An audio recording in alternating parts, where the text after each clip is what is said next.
Bhojpuri math classes में सभी बच्चों का स्वागत है। मैं पिंटू सर आप लोगों को प्रतीक एवं सूत्र में एक जो है पहला पार्ट बता दिया था, दूसरा पार्ट समझाना था।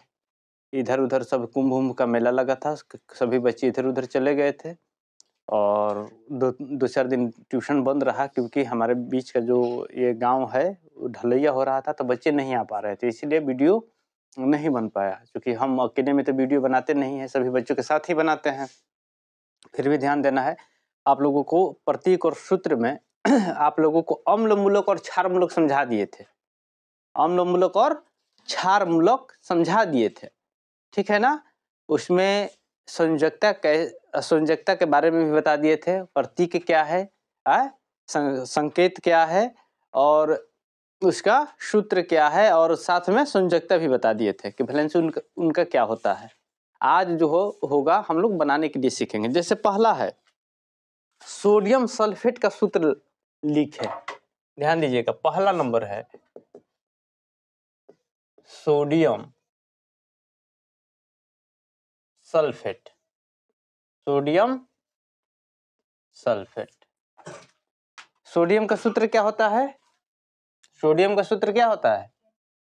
Na, ठीक है। और सल्फेट का सूत्र क्या होता है? सल्फेट का सूत्र क्या होता है? SO4। यहाँ सभी बच्चे देख रहे हैं। आप लोगों को जब मैंने लिखवा दिया था, जब आप लोगों को बता दिया हूँ ऑनलाइन, तो आप लोग उसको उतार लीजिए, ठीक है ना। आप लोग को बार बार बताते हैं, आपको सामने बताते हैं और प्लस आप लोगों को ऑनलाइन उसी को डाल देते, उसी वीडियो को डाल देते। तो कम से कम आप लोग देखिए और उसको लिख लीजिए, ठीक है। अगर आप नहीं लिखते तो आपको समझ में नहीं आएगा। अब देखिए ये सोडियम हो गया, ये सोडियम हो गया, ये आपका सल्फेट हो गया। अब यहाँ समझना क्या है, सोडियम जो है क्षार मूलक है और ये जो है अम्ल मूलक है। घर पे जाइए और बोलिए कि लाइट जो है फ्लक्चुएट कर रहा है, थोड़ा सा ध्यान दिया जाए। जब जाइए बोलिए तो कि लाइट ज्यादा फ्लक्चुएट कर रहा है, वीडियो बन रहा है, ठीक है। ये आपका हो गया, ये हो गया आपका क्षार मूलक, ये हो गया आपका अम्ल मूलक। इतना बात सभी बच्चे समझ रहे हैं? सुबह का टाइम है। अब देखिए यहाँ ध्यान दीजिएगा, अम्ल मूलक और क्षार मूलक और अम्ल मूलक। पहले क्षार मूलक लिखवाए थे कि अम्ल मूलक? पहले क्षार मूलक लिखवाए थे। आपको समझ में आ गया कि अम्ल मूलक और क्षार मूलक मिलके ही कोई भी है यौगिक का निर्माण होता है। यह बात को समझ रहे हैं सभी बच्चे? अब यहाँ ध्यान क्या देना है, हम जानते हैं अगले टर्म में कि Na की संयोजकता कितना होता है? 1। और सल्फेट का संयोजकता कितना होता है? 2। इतना बात सभी बच्चे समझ रहे हैं? इतना ही होता है ना। अब जब यह यौगिक का निर्माण करेगा, यह यौगिक का निर्माण, पहले इनका वैलेंसी ऊपर लिख लेते हैं, जिनका जो है वही लिख लिए, ठीक है। अब जब यौगिक का निर्माण करेंगे तो इसका वैलेंसी इसके नीचे और इसका वैलेंसी इसके नीचे, तब कितना क्या हो जाएगा? Na2 और ये हो जाएगा SO4। 1 तो लिखना जरूरी नहीं है, इसलिए 1 का कोई इसमें महत्व नहीं, 1 माना जाता है, ठीक है ना। तो ये आपका यौगिक का निर्माण हुआ, ये हो गया आपका यौगिक निर्माण, ठीक है। अब इसी बात को हमेशा समझना है कि इन सल्फेट का वैलेंसी सोडियम के पास और सोडियम का वैलेंसी सल्फेट के पास। चलिए दूसरा नंबर को दूसरा देखते हैं। दूसरा देखते हैं बेरियम कार्बोनेट। बेरियम कार्बोनेट, तो बेरियम जो होगा आपका किसमें होगा? अम्ल मूलक में, क्षार मूलक में, और कार्बोनेट जो होगा किसमें होगा? अम्ल मूलक में। तो बेरियम का क्या होता है? Ba हो गया, और कार्बोनेट का CO3, ठीक है। इतना बात सभी बच्चे समझ रहे हैं? ये आपका क्षार मूलक हुआ, ये आपका हुआ अम्ल मूलक। अब यहाँ क्या समझना है, बेरियम का संयोजकता कितना होता है? बेरियम का संयोजकता 2 होता है, और कार्बोनेट का कितना होता है? कार्बोनेट का कितना होता है? कार्बोनेट का भी 2 होता है, इस बात को ध्यान रखिएगा। कार्बोनेट का भी कितना होता है? 2 होता है, ठीक है ना। आप लोग ध्यान दीजिए, आप लोगों को इसीलिए लिखवाए हैं कि आप लोग सभी बच्चे देखेंगे। आप लोग नहीं देखेंगे आपको समझ में नहीं आएगा। अंजू तभी ठीक है, रो रही है क्या? हाँ, कुछ बात है? चलो यहाँ देखो, बेरियम का भी 2 और कार्बोनेट का भी 2। अब यहाँ क्या होगा, दोनों का तो सेम सेम है, यहाँ कुछ लिखना ही नहीं है, बस इसको लिख देना है BaCO3, काम खत्म है, ठीक है ना। इसलिए दोनों का वैलेंसी बराबर हो गया। अब इसका संयोजकता 2 यहाँ भी होता है, इसका संयोजकता यहाँ भी होता, लेकिन दोनों का वैलेंसी जब बराबर है तो उससे हमको मतलब ही नहीं। अब 3 नंबर देखते हैं, समझ में आ रहा है रंजन आपको? कह रहा है कि aluminium sulphate, aluminium sulphate, aluminium का क्या होता है? Al, सल्फेट का क्या होता है? SO4। अब यहां समझते हैं, इसमें अगर कोई पूछ देगा कि क्षार मूलक अम्ल मूलक कौन है, तो पहला क्षार मूलक, दूसरा अम्ल मूलक। अब यहाँ हम दूसरी बात जानते हैं कि एल्युमिनियम का जो वैलेंसी होता है कितना होता है? 3, और सल्फेट का कितना होता है? सल्फेट का 2। यहाँ तक सभी बच्चे समझ रहे हैं? अब यहाँ ध्यान क्या देना है, अब हम बताए हैं ना कि जब इसका वैलेंसी ऊपर लिख लिए, इसके बाद क्या करते हैं, इनके नीचे जो होता है दाएं वाला का जो वैलेंसी है वो बाएं वाला के नीचे दिखाता है, और जो बाएं वाला का जो वैलेंसी है वो दाएं वाला के नीचे दिखाता है। तो ये कितना हो जाएगा आपका? Al2, ये हो जाएगा SO4, और ये हो जाएगा twice2, ऐसे twice3। क्लियर है? समझ में आ गया? इस कंडीशन को आप फॉलो कीजिएगा शुरू में, फिर आपको समझ में आ जाएगा, उसके बाद कोई दिक्कत नहीं होगा, ठीक है। चलिए अगला जो है आप लोग बताते जाइएगा, ठीक है। Ferric carbonate, 4 number, ferric carbonate. अब ध्यान दीजिएगा, फेरस और फेरिक 2 अलग अलग चीज है, आप लोगों को पता है ना। तो फेरिक मतलब लोहा हो गया, और कार्बोनेट का कितना हो जाता है? CO3। यहां तक सभी बच्चे समझ रहे हैं? अब अगला टर्म में इसका वैलेंसी लिखते हैं। Fe का कितना है? फेरिक है, तो फेरिक है तो कितना होता है? फेरिक का कितना होता है? हाँ तो बोलिए। फेरिक का 3 और कार्बोनेट का 2। अब इसको बनाएंगे तो क्या हो जाएगा? Fe2CO3, इसका भी 3 है ना, twice3, ठीक है। इतना बात सभी बच्चे समझ रहे हैं? चलिए बोर्ड मिटाइए।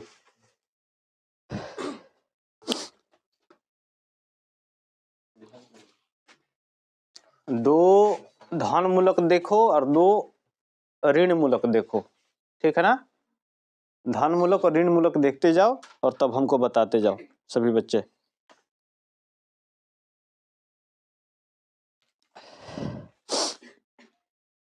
ठीक है, इसमें क्या हम 10 से 12 क्वेश्चन बता दे रहे हैं, 12-14। आप लोग इसको रिवाइज कर लीजिएगा। आप यहाँ समझिएगा, आज इस बात को समझिएगा, तो अगला संडे को आप लोगों को समीकरण संतुलित करने के लिए बता देंगे। क्या बता देंगे? समीकरण संतुलित करने के लिए बता देंगे। क्योंकि संतुलित करने के लिए के बाद जान लीजिए और कुछ आता नहीं, लेकिन 2 नंबर जरूर आता है। बूंद बूंद से तालाब भरता है ना। अब ये तो उसको 2 नंबर पाने के लिए आपको क्या करना? संतुलित करना है। संतुलित अगर करने को आप समझ जाते हैं तो आपका मान के चलिए कि अभी का ही नहीं, आप लोग जब अगला क्लास में भी जाएगा IAC वगैरह में ना, तो आपको दिक्कत नहीं होगा। एक बार अभी से समझ लीजिएगा। आप लोग अभी 8वां 9वां 10वां में क्लास में है, 9-10 में है, अभी से आप लोग समझ लीजिएगा, तो फिर आप लोगों को दिक्कत कभी नहीं होने वाला है। चलिए अगला लिखते हैं, ammonium dichromate. 5 number, ammonium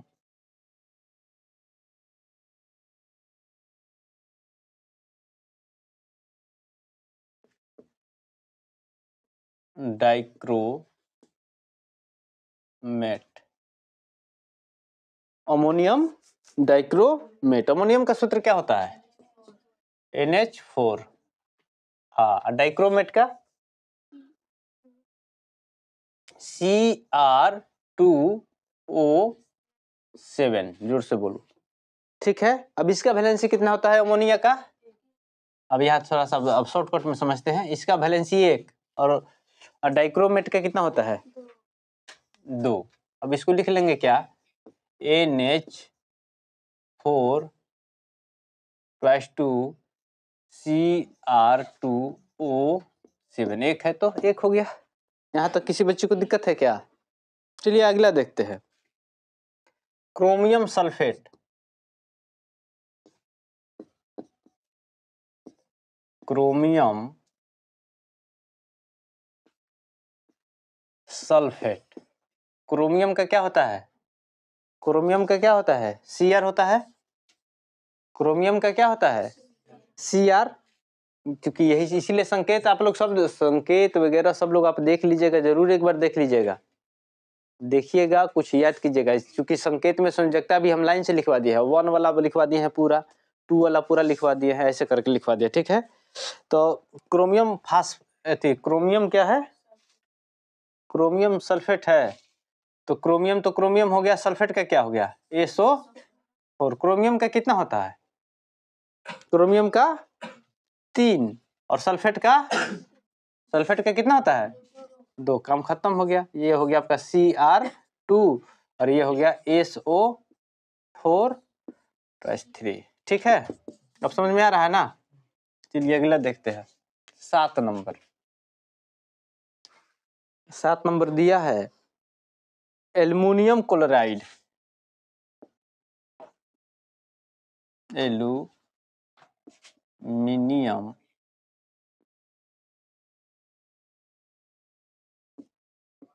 chloride.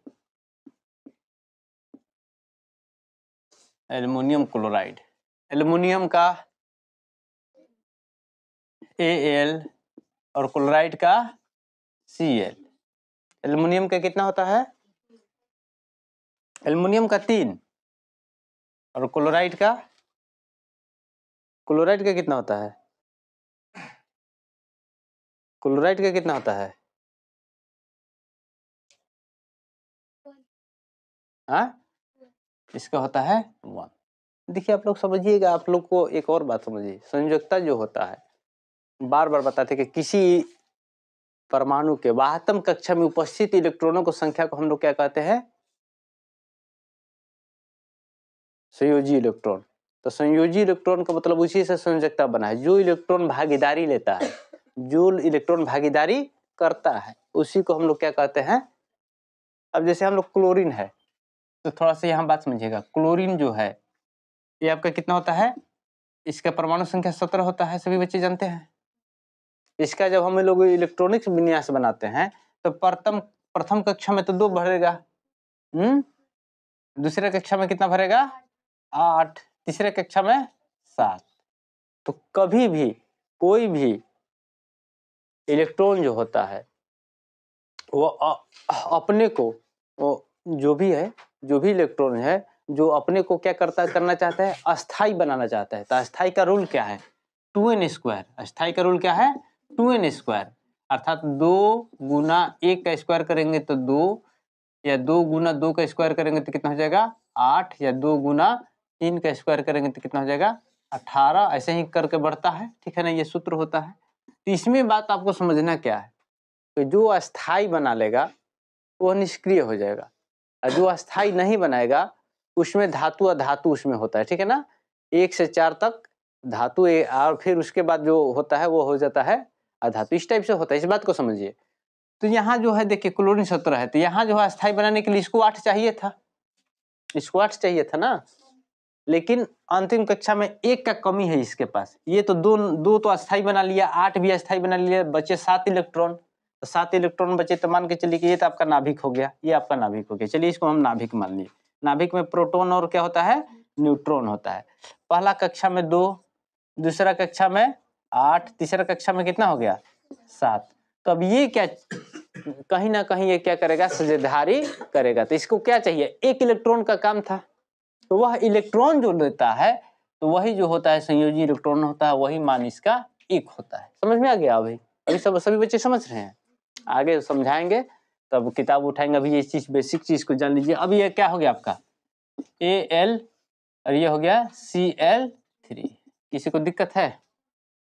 चलिए इस बात को समझ रहे हैं, क्योंकि इसको समझाने के लिए फिर आप लोगों को जब किताब उठाएंगे उस समय समझाएंगे, और इस बात को समझिएगा तो आपको पूरा समझ में आएगा। ठीक है ना? आप ये सोचते हैं कि नहीं एक चैप्टर से हम सब चीज समझ जाएंगे, तो नहीं होता है। सभी चैप्टर को जानना होता है, तब आपको आपका निष्कर्ष निकलेगा कि कहाँ अच्छा ये ऐसे हो जाता है। ठीक है ना? कुछ चीज बताया जाता है कि आप समझिए सिर्फ, उसके बाद जब दूसरे चैप्टर पढ़ाया जाएगा तो आप उसको कंपैरिजन कीजिएगा पढ़ने के बाद, तो आपको समझ अच्छा इस चीज के चलते ऐसे ये होता है। समझ में आ रहा है सभी बच्चे? चलिए अगला देखते हैं, ammonium nitrite. Ammonium nitrite,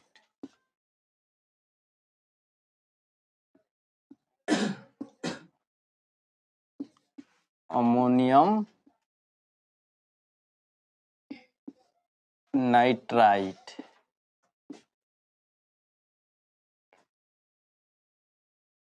ammonium nitrite समझ में आ रहा है? अब अमोनियम का क्या होता है? NH4। अमोनिया से ना, अमोनिया ये तीक्ष्ण गंध वाला है। अमोनिया जो होता है तीक्ष्ण गंध वाला है। NH4 नेशनल हाईवे वाला 4 नहीं है, NH4 है। समझ रहे हैं ना? वो नेशनल हाईवे वाला 4 नहीं है। चलिए नाइट्राइट का क्या होता है?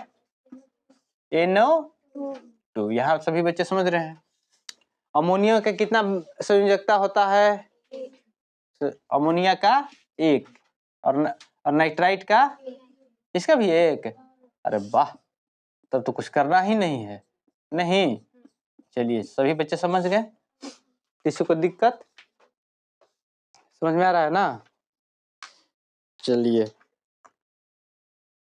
आगे लिखते हैं, कौन सा है? Barium sulphate. ये तो हो गया था ना, बेरियम सल्फेट। बिस्मथ नाइट्रेट,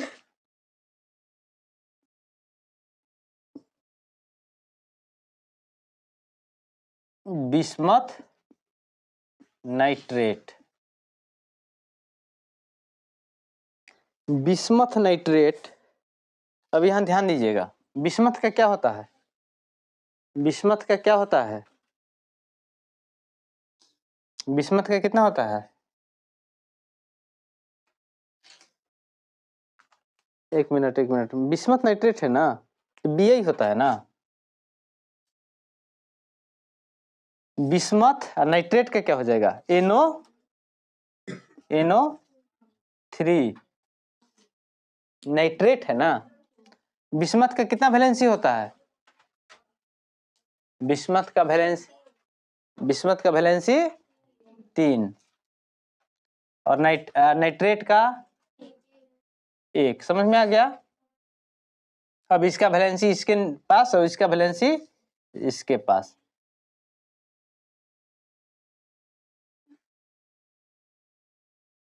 किसी को दिक्कत है? चलिए अगला देखते हैं। 9 नंबर बता दे। यहाँ देखिए तो आ रहा है इधर 9 नंबर, यहाँ देख लेते हैं। 9 नंबर में देखते हैं। अच्छा 10 नंबर बताना है। चलिए 10 नंबर, चलिए आगे लिखते हैं, कैडमियम कार्बोनेट।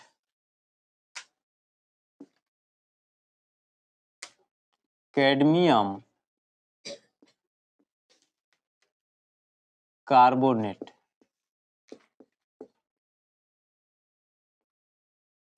कैडमियम का क्या होता है?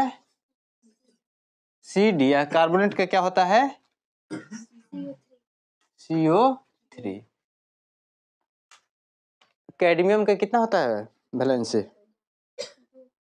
कैडमियम का 2, CO3 का इसका भी 2। हाँ तो चलिए हो गया, दोनों का वैलेंसी बराबर है तो बस जैसे है वैसे लिख देंगे। ये सभी बच्चे समझ गए। चलिए बोर्ड मिट गई आप लोगों का 10, 12, 15 हम दे दे रहे हैं, आप लोग बनाते रहिएगा। जो बच्चा का नहीं बनेगा आप लोग हमको कमेंट कर दीजिएगा, ठीक है ना, कमेंट करके लिख दीजिएगा, हम आप लोगों को अगला वीडियो में बता देंगे। अभी इसमें कुछ ज़्यादा सीखना नहीं है, आप लोगों को अब क्या पढ़ाना है, समीकरण संतुलित करने के लिए, समीकरण संतुलित करने के लिए सीख जाइएगा, आपका काम सोराहना हो जाएगा पूरे। समझ में आवता नो? मैं समझ में जेकरा आइल हुई उहो फिर से बोल लिए। प्रीति समझ में आ रहा बा? समझ में आ रहा बा? दुर्गा जी, काजल समझ में आइल? कोई खुशी समझ में आइल? चलो तारा होए रविकांत समझ में आइल? कृष्णाकांत, अच्छा कृष्णाकांत है ना आप। पुनीत जी ध्यान दीजिएगा, पहला वीडियो देखिए, उसको लिखिए, पूरा ढंग से लिख लीजिए, उसके बाद क्या कीजिए, आप इसको जो है उतार लीजिए और फिर अपने से बैठ के उसको बनाइए। हम तब तक आप लोगों को 10-12 क्वेश्चन लिख दे रहे हैं, ठीक है ना।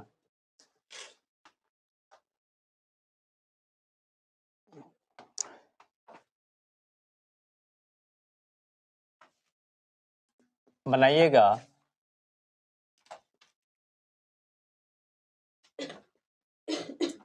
क्यूप्रिक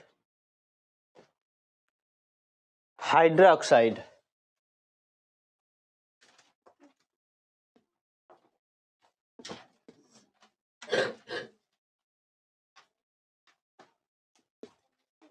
क्यूप्रिक हाइड्रोक्साइड, हाइड्रोजन पर ऑक्साइड,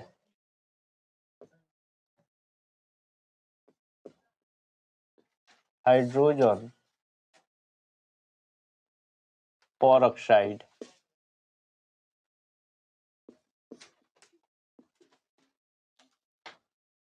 ठीक है। अगला जो है फेरस सल्फाइड, ये बता दिए थे शायद। लेड एसीटेट,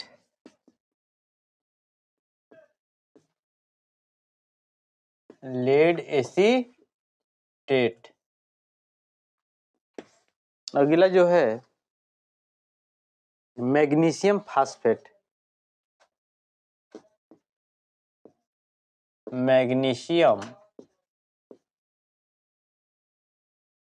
फास्फेट,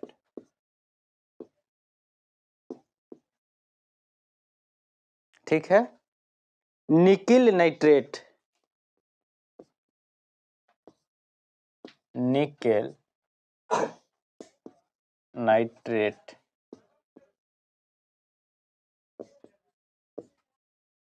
उसके बाद है potassium ferrocyanide, potassium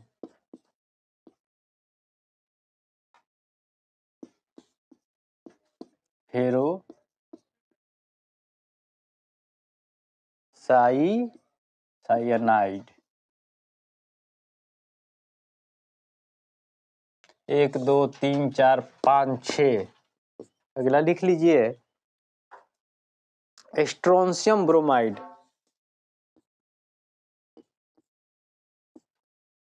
strontium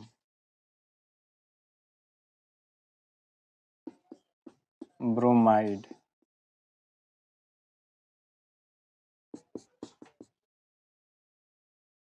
Stenik oxide,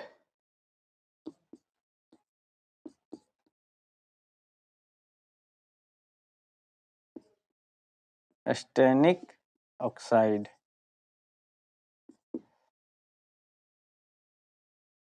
उसके बाद हो गया पोटेशियम परमैंगनेट,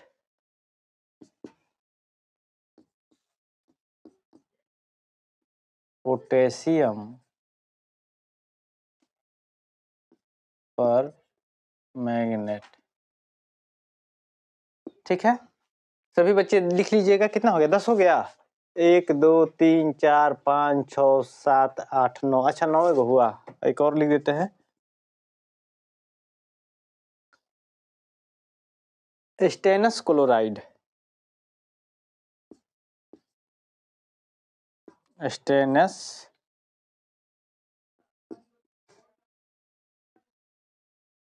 क्लोराइड, ठीक है। चलिए आप लोग लिख लीजिएगा, और वीडियो अच्छा लगे तो सभी बच्चे लाइक सब्सक्राइब कीजिएगा और वीडियो ज़्यादा से ज़्यादा शेयर कीजिएगा, ठीक है।